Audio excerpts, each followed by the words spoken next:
Assalamualaikum warahmatullahi wabarakatuh. Selamat jumpa kembali dengan saya. Pada kesempatan kali ini saya ingin membahas sedikit ya teman-teman terkait dengan proses standarisasi dan penjaminan mutu ekstrak. Jadi sebelumnya kita telah membahas terkait dengan mulai dari tahap metodenya, kemudian pemilihan jenis senjata tanamannya. Jadi di sini merupakan tahap akhir ya, bisa dikatakan tahap akhir bahwa kita bisa menjamin bahwa ekstrak kita yang kita hasilkan itu memiliki keamanan, khasiat, dan mutu yang berkualitas.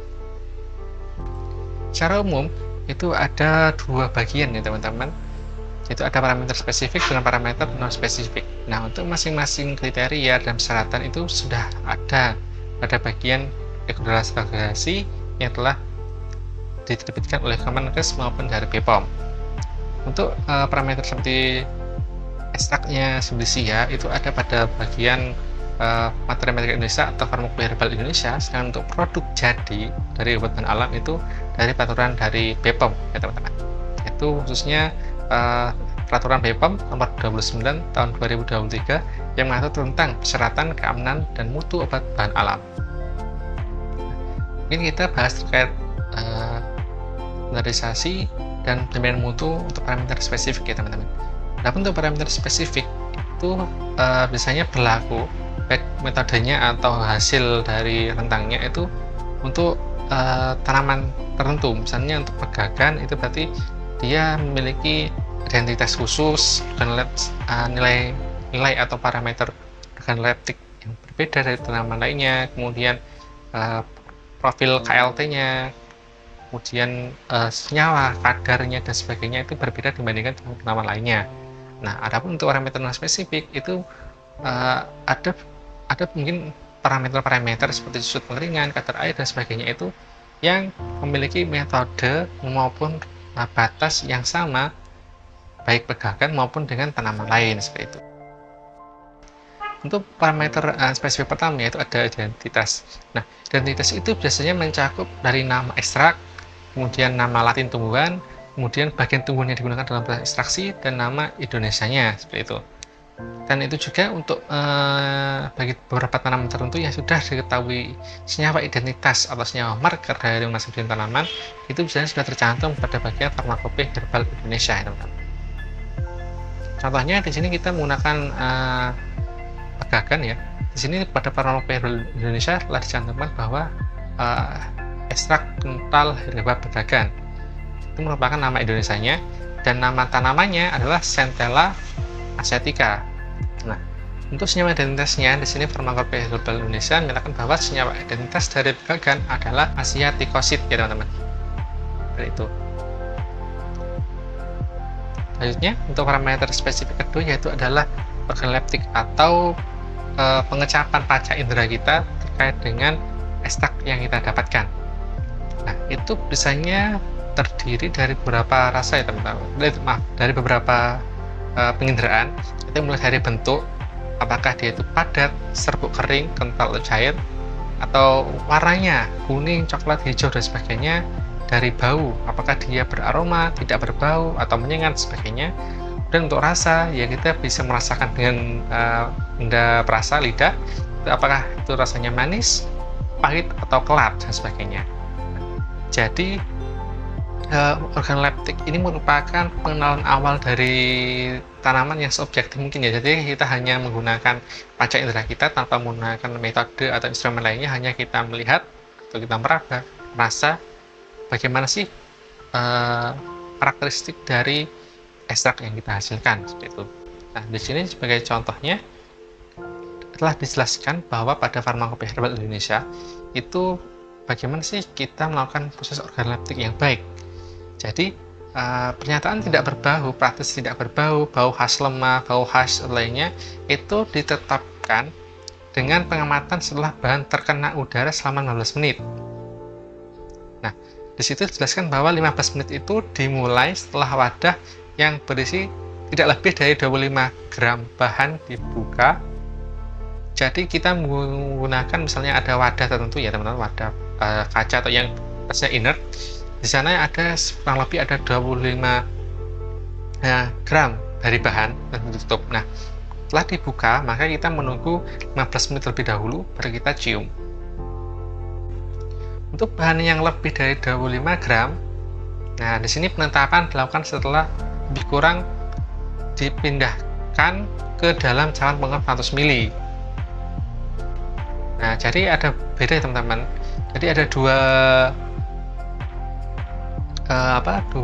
kriteria yang berdasarkan bobot atau jumlah bahannya.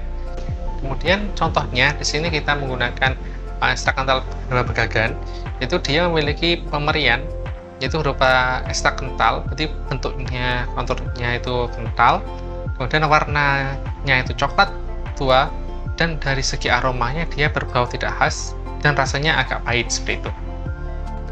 Selanjutnya ada parameter spesifik, yaitu senyawa larut dalam parut tertentu. Di sini kita biasanya menggunakan parut alkohol dan air, ya, dimana nanti ekstrak akan dilarutkan dengan alkohol atau air untuk mengetahui jumlah solut yang identik dengan jumlah senyawa yang kandung secara gravimetri. Berarti ada proses penimbangan, ya teman-teman. Nah, untuk senyawa lain itu juga bisa digunakan, namun yang paling umum yaitu adalah alkohol dan air. Nah, itu teman-teman yang ingin melihat lebih detail terkait dengan prosesnya, itu kita bisa lihat pada literatur farmakope herbal Indonesia.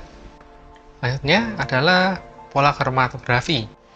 Jadi pada proses pola kromatografi ini berarti kita ekstrak yang kita dapatkan nanti akan dilakukan proses analisis menggunakan KLT, KCKT atau KG. Nanti kita bisa melihat profil kromatografinya. Nah, untuk farmakope herbal Indonesia itu ada pola kromatografi yang dicantumkan pada bukunya, yaitu pada bagian simplicianya. Contohnya pada Simplicia herba pegagan atau Centella asiatica herba itu ada profil KLT ya teman-teman. Jadi dia membandingkan Simplicia herba pegagan dengan pembanding asiaticositnya seperti itu. Dan di sana juga ada bagaimana sih langkah-langkah dan apa sih fase gerak atau lain-lainnya yang digunakan untuk proses mendapatkan pola kromatografi. Namun di sini bukan untuk ekstrak, tapi untuk Simplicianya seperti itu. Adapun untuk kandungan kimia ekstrak lainnya itu ada parameter seperti kadar total kandungan kimia, atau biasanya kita mendengar kadar total flavonoid total seperti itu, alkaloid total. Kita biasanya melihat kandungan golongan kandungannya teman-teman, bukan senyawa identitasnya atau senyawa aktifnya atau markernya, hanya senyawa golongannya seperti itu. Contohnya di sini ada ekstrak kental herba perhatikan Cina. Dia untuk pengujian kandungan kimia ekstraknya itu dia menggunakan kadar flavonoid total. Jadi yang dihitung adalah kadar flavonoid total di dalam kandungan ekstrak herba perhatikan Cina yang dibandingkan sebagai quercetin seperti itu. Untuk yang kadar total kandungan kimia itu bisa dikatakan sebagai parameter perhitungan kadar dari senyawa identitas marker atau senyawa aktif ya teman-teman. Jadi misalnya untuk herba pegagan kita sudah mengetahui bahwa senyawa identitas dari bahan herba pegagan adalah asiaticosit. Nah, jadi di sini kita yang dihitung adalah kadar asiaticositnya dari ekstrak kita, bukan lagi kelompok golongannya dari asiaticositnya. Pengujian ini kita kan menggunakan beberapa instrumen ya teman, metodenya.